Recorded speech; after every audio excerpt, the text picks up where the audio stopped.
Salut à tous, j'espère que vous allez bien, c'est Romain et on se retrouve aujourd'hui pour le deuxième épisode du Mercato Parfait. On va s'occuper d'un secteur de jeu qui est primordial aux yeux des supporters mais qui visiblement pour nos dirigeants n'est pas tout en haut des priorités. Je parle du milieu de terrain. Le PSG devrait faire un transfert à plus de 100 millions d'euros cet été et à en croire les derniers échos dans la presse, ce serait réservé à l'attaque, ce genre d'opération. Au milieu de terrain, pour l'instant, on n'a pas grand monde qui fuite. Après, bien sûr, avec Luis Campos, ça peut sortir du jour au lendemain de manière très très concrète. On se souvient du dossier Vitinha en 2022. Comme on peut avoir un énorme serpent de mer qui traîne jusqu'à la fin de l'été. On a eu Milan Skriniar en défense centrale durant le même été 2022.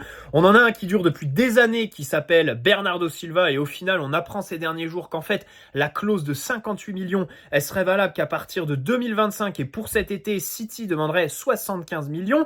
Bref, c'est un secteur où il y a énormément de travail malgré deux titulaires installés et avec les salaires qui vont avec. Pour Warren qui vient de prolonger, Vitinha qui devrait aussi prolonger dans les prochaines semaines, prochains mois. On a eu des échos dans ce sens à la fin du parcours de Ligue des Champions. La grande priorité, ce serait donc un relayeur gauche ou un numéro 6 si tu considères Vitinha comme relayeur gauche et donc plus dans le rôle dans lequel il a excellé sur le dernier parcours de Ligue des Champions. Quoi qu'il en soit, ce secteur est très pourvu en matière de joueurs sous contrat. Qu'ils aient le niveau ou non, c'est pas la question. Mais dans tous les cas, on a des retours de prêt en pagaille, Renato, Endur, on va avoir Carlos Soler à refourguer, même si ça va pas être le plus difficile, sachant que lui a très envie de partir. Donc, normalement, il va faciliter tout ça. Et donc, pour tous les autres, on a des bruits dans les médias, on a même certains qui ont parlé, Ugarte par exemple, de sa situation. On sait que il a pas très bien vécu sa deuxième partie de saison où Luis Enrique lui a donné un temps de jeu quand même très très faible. Au PSG, son dernier bon match consistant, disons que ce serait peut-être le 0-0 à Monaco. Même en Uruguay, ça s'était ressenti sur la trêve internationale du mois de mars où il avait eu des performances un peu en deçà. Là, il retrouve quelques couleurs sur le match face au Mexique. C'était il y a 2 jours. Mais dans tous les cas, le PSG se dit prêt à écouter les offres dans la presse. C'est un joueur aussi qui a un marché pour lui parce que numéro 6 bien sûr, il y a très peu de joueurs et là il y a l'opportunité d'un mec jeune. Sûrement les clubs intéressés, par exemple l'Atlético qu'on entend, pensent que le PSG va accepter un prêt, mais ça me paraît quand même très compliqué. Dans tous les cas, Ugarte, pour rester sur lui, ça reste pour moi l'international qui peut prendre le plus de valeur sur les tournois qui vont arriver au mois de juin. Donc la Copa América pour lui, pourquoi ? Parce qu'il est titulaire dans une équipe de Marcelo Bielsa, qui l'a fait progresser, exceller aussi bien sûr. Donc il y a moyen que si collectivement ils font un bon parcours et que lui fait une bonne Copa, il est des prétendants. Malgré ça, on a mis 60 millions d'euros l'année dernière, donc ça veut dire que si on veut le vendre dès cet été, il faudrait 48-50 millions minimum pour que le PSG s'y retrouve en matière d'amortissement. Autant vous dire que ça paraît un peu mort pour le faire partir. Et attention, j'ai vu le but de Lee Kang-in contre Singapour. La bonne prestation donc d'Ugarte face au Mexique, ils ont gagné 4-0. Colomani aussi qui marque face au Luxembourg. On va se détendre, voilà. Peut-être que si ça peut attirer des clubs pour les refourguer, c'est pas mal. Mais je trouve qu'il faut se détendre quand même. Ugarte, par exemple, face au Mexique, quand tu vois les trucs qui tournent, tous les espaces qu'il a pour pousser le ballon sur 10-15 mètres, tu te dis en Ligue des Champions, en Ligue 1, il n'a pas du tout ça. Colomani qui marque contre l'ogre luxembourgeois, je pense qu'il faut vraiment se détendre, tout comme Lee Kang-in avec Singapour.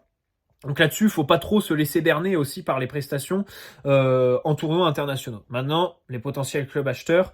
Mais Ugarte, moi, c'est un joueur que j'aime beaucoup. C'est un joueur que j'apprécie, que j'ai défendu sur la chaîne pendant toute la saison. Le problème, c'est que si on est objectif, Luis Enrique semble pas avoir une grande estime pour lui. Pourtant, il a réussi à tirer le meilleur d'Ugarte sur le début de saison dernière, où il était vraiment bon. Il faut pas oublier qu'à ce moment-là, Ugarte, qui est à un très bon niveau, c'est un joueur qui même techniquement est assez intéressant. Quelqu'un qui te fait de belles transversales, même du pied gauche en fait. Donc voilà, selon l'équipe aujourd'hui, on écoute les offres pour Fabian Ruiz. Alors ça, je comprends un peu moins parce que il est titulaire sur tous les gros matchs de la deuxième partie de saison. En Ligue des Champions, les 6 matchs, il les fait. Le Classico, la finale de Coupe de France où il marque et tout ça. Et bien sûr, Luis Enrique l'apprécie. Ils reviennent de loin les deux, parce qu'on rappelle que quand Luis Enrique est arrivé l'été dernier, ils étaient en froid glacial parce qu'ils s'étaient engueulés lors de l'Euro 2021 quand Luis Enrique était à la tête de l'Espagne. Et je crois que Fabian Ruiz n'était plus retourné en sélection sur la fin du mandat de Luis Enrique. Donc voilà, aujourd'hui Ruiz est titulaire. Alors bien sûr, il a ses défauts. C'est un joueur qui est assez nonchalant dans la gestuelle, qui a un bon volume de course, mais pas très efficace dans le sens où sur les premiers appuis, comme il n'est pas très tonique, souvent il court à grandes enjambées parce qu'il récupère quelqu'un qu'il a perdu au début de l'action. Je reste intimement persuadé que c'est pas quelqu'un qui peut faire 90 minutes au plus haut niveau, tout simplement. Enfin, là, le constat est terrible, mais voilà, une mi-temps, 60 minutes, et pas plus pour Fabian Ruiz, en fait, parce qu'après, il tire la langue, il perd en lucidité. Même au début d'un match, en fait, si tu lui demandes de couvrir une zone trop large, qui va de sa surface jusqu'à la surface adverse, il va perdre en lucidité et ses mouvements seront désarticulés en fin d'action. Combien de fois on a vu Fabian Ruiz garder le ballon et puis ensuite, dernier choix, faire un peu n'importe quoi, ou alors dans la surface, les louper, bien sûr, c'est parce que c'est en fin d'action et qu'il perd un peu en lucidité. Donc même en fait, techniquement, je trouve que c'est quelqu'un qui, dans l'effectif, en même temps, vous me direz, c'est pas très compliqué et un des plus sûrs. Mais physiquement, mentalement, pour les plus hautes sphères européennes, je pense qu'il faut abandonner. Ceci dit, en l'état, je le garde. En l'état, je le garde bien sûr, parce que déjà, il est titulaire. J'attends de voir qui on va recruter. Si on me dit oui, on va recruter 2 joueurs de classe mondiale et puis un petit jeune qui va assurer la rotation, là, ok, je peux discuter sur Fabian Ruiz et écouter les offres. Mais bon, pour l'instant, on sait pas trop ce que le PSG veut faire. Et c'est vrai que là-dessus, je préfère voir, quoi. Parce qu'en fait, quand tu écoutes ce qui se dit un peu de ces dernières semaines, ce qui fuite, la priorité au club, et même pour Luis Enrique, ce serait un numéro 6 en fait. Ce serait un milieu défensif créatif. Voilà. Ça m'inquiète quand je vois ça. Ça m'inquiète parce que c'est déjà un aveu d'échec pour un secteur où tu as recruté pour 80 millions en un an, 60 sur Ugarte, 20 sur Moscardo qui techniquement, à mes yeux, Moscardo c'est un peu le numéro 6 de cet été. Pour moi, pas besoin de recruter un numéro 6. Et puis surtout, tu as Vitinha qui a explosé en deuxième partie de saison à ce poste. Donc je comprendrais pas trop que le PSG priorise ce poste-là. Visiblement, Luis Enrique est d'accord avec ça en fait. Même la question de la taille en fait, parce que c'est vrai que ça pourrait être un énorme critère d'avoir un grand au milieu de terrain, quoi. Parce que le problème c'est que si tu envisages un match contre le Real Madrid en fait, de Bellingham, de Tchouaméni, de Valverde, autant dire que Vitinha, Warren Zaïre-Emery et Fabian Ruiz ou par exemple un Bernardo Silva, toute technique qu'il soit, je pense que tu te fais massacrer. Franchement, je prends pas trop de risques en disant ça. Après, tu peux me répondre que aujourd'hui le PSG ne boxe pas ou plus, s'il l'a déjà boxé, dans la catégorie du Real Madrid. Voilà. C'est vrai aussi qu'il faut accepter ce genre de réalité sur le club. Mais dans tous les cas, c'est vrai que, numéro 6, créatif et tout ça, je trouve que Vitinha colle plutôt avec ce profil déjà. On a Moscardo qui arrive. Pour moi, un 6, je recruterais que si je réussis à faire partir Ugarte, en fait. Parce que t'es déjà pourvu à ce poste. Et le but, c'est pas non plus d'empiler les joueurs. Sachant qu'il y a d'autres postes plutôt prioritaires. Tu dois aussi faire en fonction des opportunités de marché. C'est-à-dire que si le marché des relayeurs est plus ouvert, et là, il y a une sacrée opportunité qu'on va éplucher dans cette vidéo, va sur le marché des relayeurs et puis Vitinha continue en numéro 6. J'y vois pas de gros inconvénients. Donc déjà, c'est mon premier parti pris sur cette vidéo. Bien sûr, faut être réaliste. Donc si le 6 est la priorité du PSG, je vais vous proposer une petite solution que j'ai. Alors bien sûr, il y a Joao Neves, 120 millions. Le Benfica ont répété que c'est la clause ou rien. C'est assez énorme, surtout que tous les joueurs qui sont partis pour ce prix du Benfica ont fini par être...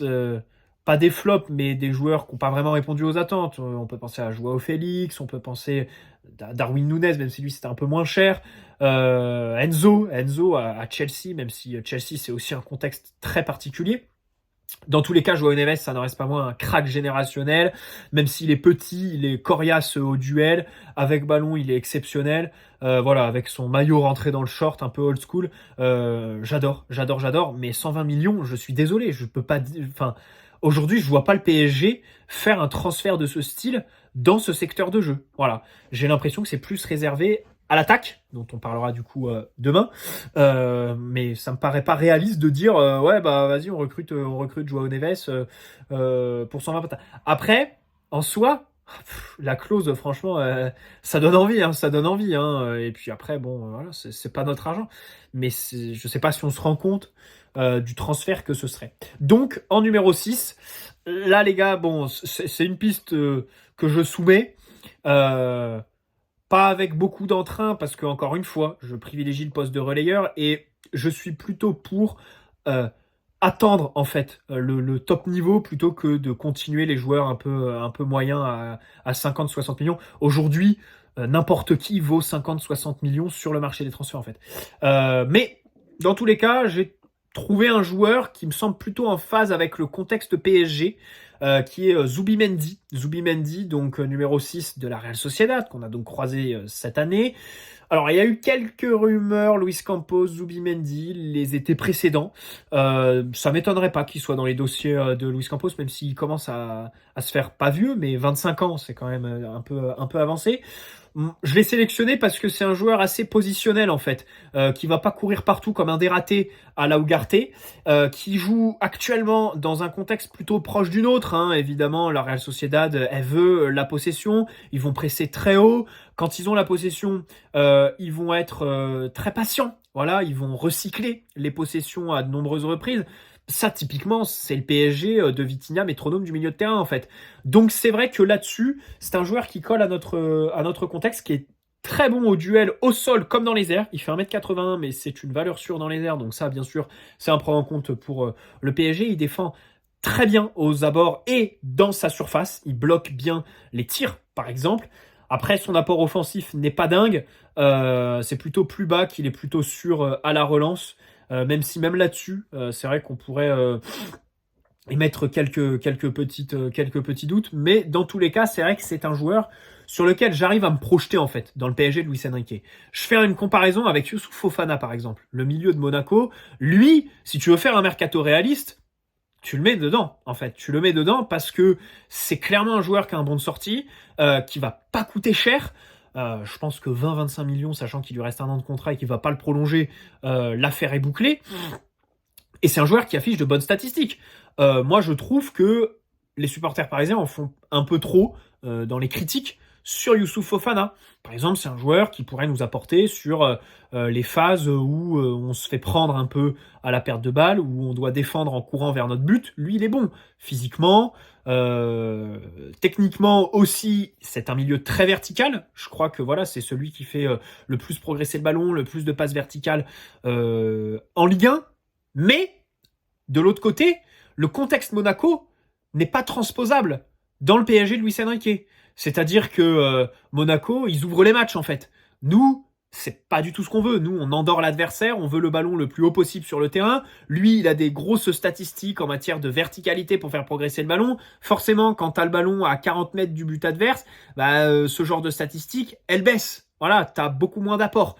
Donc c'est vrai que les qualités qu'il fait valoir dans le système de Monaco, je suis pas sûr qu'il réussira à les transposer dans le PSG de Luis Enrique. C'est pour ça que Youssouf Fofana, même si intrinsèquement en termes de profil, c'est quelque chose, c'est quelqu'un pardon qu'on n'a pas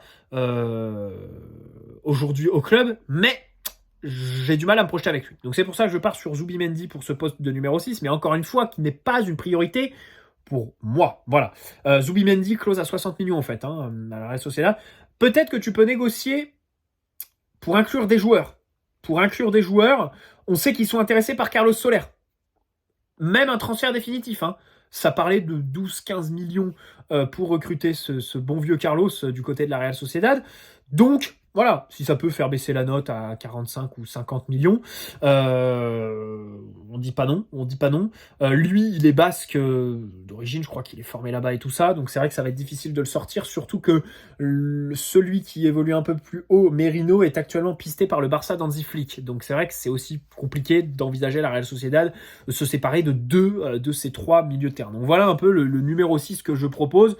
Là, vraiment, on est typiquement dans le mercato réaliste. Hein. Encore une fois, j'insiste, ne venez pas me dire ouais, pourquoi tu mets pas Guimarães, De Jong. On va se détendre. Déjà, De Jong, faut le sortir du Barça. Même si un billet de 100 millions, je pense que Laporta réfléchit, malgré le fait que le PSG est un grand ennemi du club catalan. Ça pourrait aussi nous faire penser qu'ils voudront pas nous le lâcher. Mais surtout, il a un salaire de porc, en fait, De Jong. Il a un salaire de dingue. Donc c'est vrai que je suis assez mitigé là-dessus et je vois pas du tout le PSG faire ce genre de move. Guimarães, bon, je pense que voilà, il faut savoir passer à autre chose à un moment donné. D'ailleurs, alors, Newcastle, ils font partie des 6 clubs de Premier League qui vont devoir vendre avant la fin juin. Lui, sa clause à 115 millions, là, payable en 3 fois, elle est valable jusqu'à fin juin.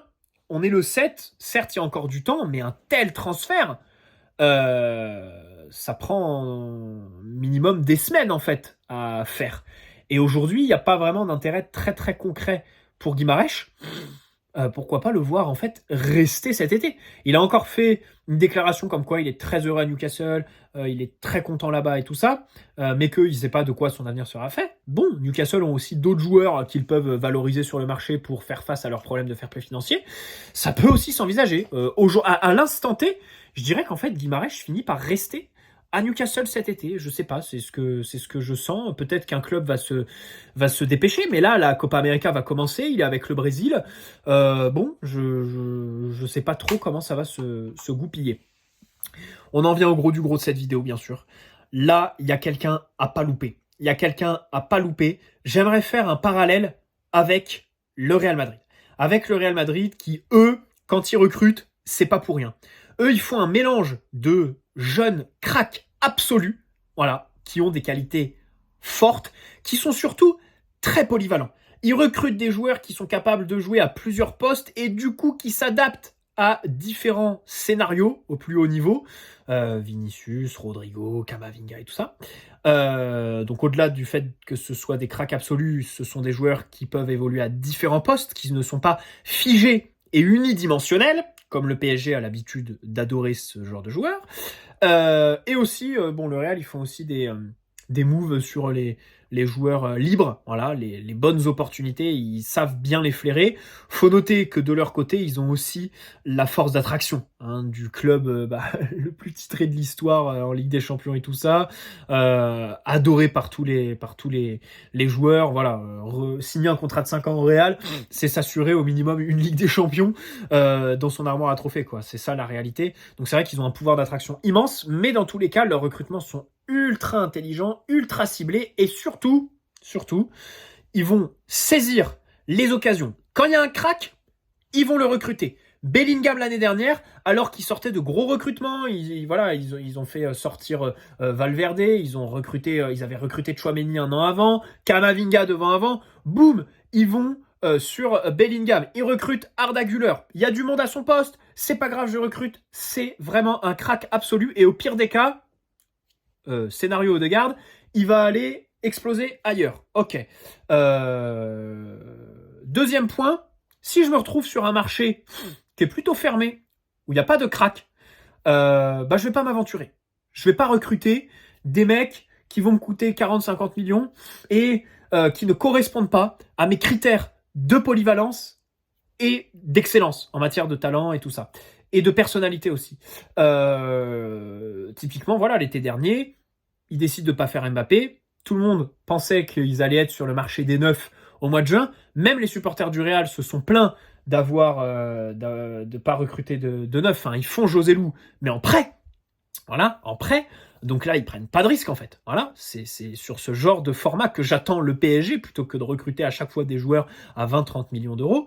Et aujourd'hui, il faut Mbappé. après une saison avec Vinicius qui s'est adapté au poste de numéro 9, Bellingham qui est donc un crack générationnel et qui donc fait du gros dépassement de fonction. Là-dessus, pour faire... Donc voilà le recrutement du Real Madrid. Donc j'ai fait l'éloge du Real Madrid. Pour en venir où? Pour en venir à une occasion de faire un recrutement Real Madrid en fait.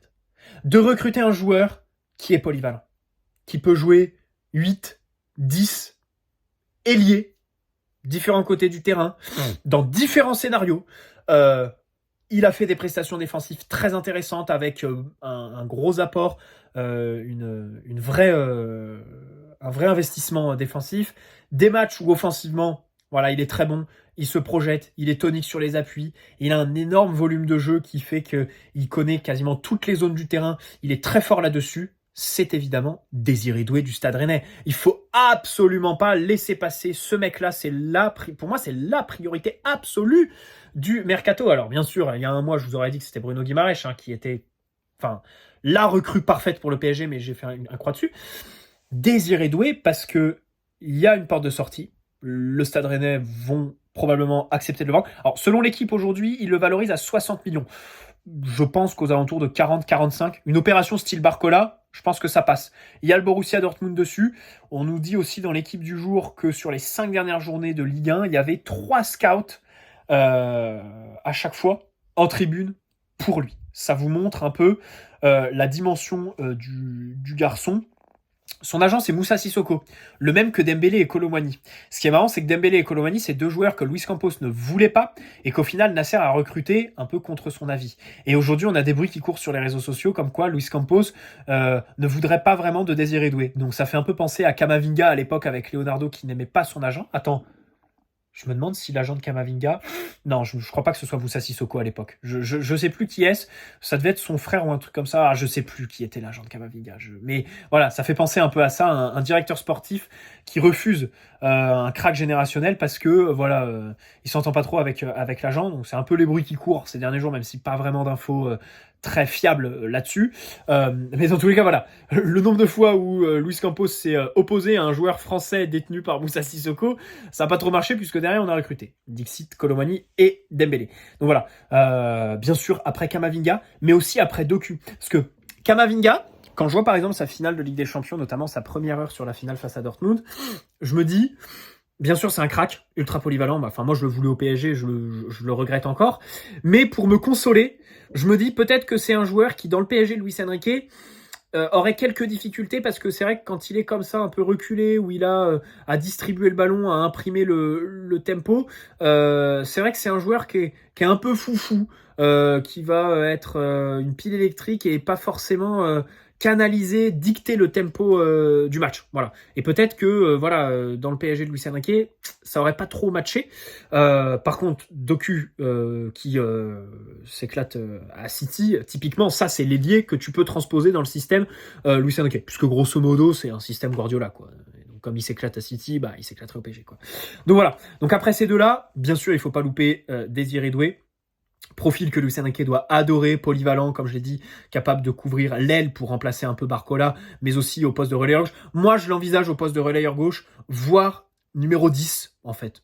Typiquement, en faire ton Kevin De Bruyne. Après, voilà, je pense que dans le PSG de Luis Enrique, un numéro 10, on a vu Dembélé, c'est vrai, en deuxième partie de saison à ce poste, donc peut-être que c'est à envisager. Actuellement, je le vois un peu plus relayeur gauche. Dans la place de Fabien Ruiz tout simplement, voilà, dans ce 4-3-3. Excellent dribbleur, une personnalité de dingue.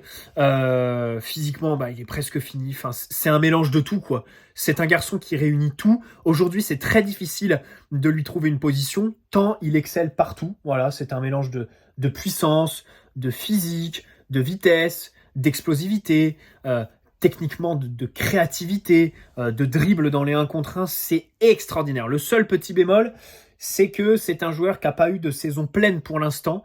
C'est vrai qu'il était plutôt en sortie de banc au Stade Rennais. Alors, c'est des contextes, du coup, si tu le signes au PSG, qui serait intéressant, parce que en sortie de banc, un joueur qui est impactant, on ne demande que ça. Désiré Doué, du coup, l'est et l'a prouvé dans ce registre à Rennes. Après, quand c'est vrai, quand tu as l'essentiel de ton temps de jeu qui est en sortie de banc, tu joues dans un contexte aussi qui est un peu particulier. Des fins de match avec des adversaires qui sont peut-être fatigués, qui verrouillent ou alors qui laissent plus d'espace que d'habitude. C'est vrai qu'en tant que titulaire, dans le PSG de Luis Enrique face à des adversaires qui ont tendance à verrouiller dès le début du match, peut-être qu'on aurait des stats un petit peu moins impressionnantes pour Désiré Doué, mais dans tous les cas, voilà mon mercato réaliste, du moins au milieu de terrain. Là-dessus, alors autant hier, j'étais gentil avec Yoro et Konaté, là, il n'y a pas d'excuse. 1er septembre, Doué est parisien. Doué est parisien, sinon, voilà, c'est un échec, parce que, encore une fois, il y a une opportunité. Il y a une fenêtre de tir, parce que c'est bien gentil de nous mettre tous les cracks du monde. Enfin, je vois Neves, clause libératoire à 120 millions. Bon, je préfère Doué, même à 60, quoi. Bref, bonne soirée à tous. N'hésitez pas à poser un like si cette vidéo vous a plu, vous abonner si c'est pas déjà. Et encore une fois, recruter Doué ne veut pas dire que tu ne peux pas faire en plus Akliouche de l'AS Monaco, que personnellement j'aime bien. J'ai fait une vidéo sur lui il y a 2 jours. Bonne soirée à tous. N'hésitez pas à poser un like si cette vidéo vous a plu, vous abonner si ce n'est pas déjà fait. Et donc on se retrouve demain ou après-demain pour parler de l'attaque. Là, ça va être un peu plus difficile parce que déjà on a des dossiers qui se referment un petit peu. Ciao les amis, prenez soin de vous.